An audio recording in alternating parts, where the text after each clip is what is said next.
Okay, so we have a very basic primitive setup. This is what we need to animate, and we could animate our bouncing ball with this, but we would be neglecting one of the most important principles of animation, which is appeal. This is not an appealing scene to work in. Everything looks very flat, so we're going to get to work fixing that. I will start by changing my lighting from the default lighting, which, if you don't know, the default lighting is essentially a light directly attached to the camera, and the light is only shining right where the camera looks, so it lights everything evenly from how you're looking at it. If you think about like one of those old miner hats where it's a hard hat with a light attached, that's basically what default lighting is.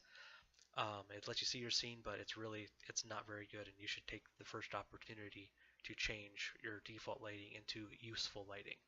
So we're going to go to use all lights, and our scene expectedly goes all black because there are no lights in the scene. We're going to be using Arnold to render our work in this class, so let's use Arnold lights. Let's grab the area light to start with. Move this up and start rotating it around until you see some light in your scene. And there we go. There's a little bit of light on the sphere there. I want to make this light a little higher up. Rotate it out. Now let's grab the Arnold render view under the Arnold menu. And we don't see anything. I mean, you can barely see a little bit of light in the viewport, but and look, there's a little bit there. I don't know if you can see that in the recording, but it is lighting. There's a little bit of light going. The problem is we need to increase the intensity of the light, since Arnold uses a physical model for light that looks really good, but it starts out, with an intensity of 10, or I'm sorry, an intensity of 1. That's just not very attractive.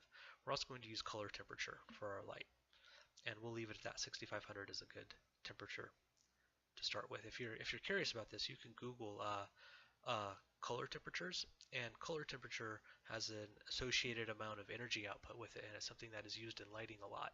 And there's all sorts of tables out there.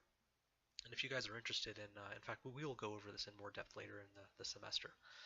So let's go ahead and start ramping up the intensity with our Arnold render view open so we can see what's happening to the scene as we increase the amount of light. Now I want this to be the dominant light in my scene, so I'm going to keep increasing the intensity until I'm happy with what I see here. Alright, so at 10, we're getting, we can see what everything is. We can see the walls, we can see the cube, we can see the ball, but overall the values are not coming in very strong. I want a better procession of values across this ball that we're going to bounce. So I'm going to go ahead and I'm just going to increase the lighting to 50. And just like that, we've got much better lighting. So there's something here I want to point out to you that helps with understanding 3D form.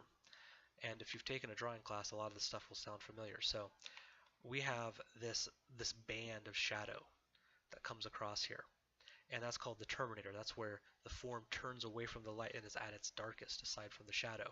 And if you squint your eyes down, you'll see that that's to be the case, and you can actually see some reflection. You can see some light bouncing up off of this cube here onto the ball, lighting the underside of it just a little bit, so that it really creates a very, very nice three-dimensional effect. And you can see some of it's happening right here too, right?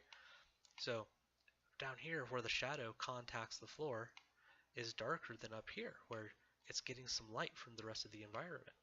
So just to contrast that, let's go back down to an intensity of 10. Alright, and there's a very, very small amount of reflected light hitting this ball. It's very hard to see.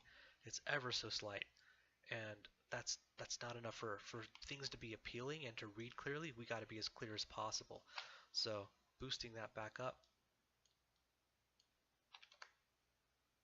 to 5, and that's a lot of light, and you can see everything clearly. You've got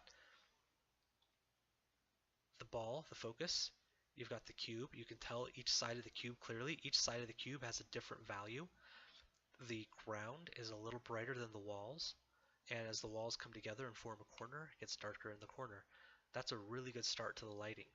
So we'll leave it at this to start, and we'll go on and assign some materials now to start to differentiate these things so that the ball looks like it's made out of something different than the cube, and the floor looks like it's made out of something different from everything else, and the walls look like they're made out of something different.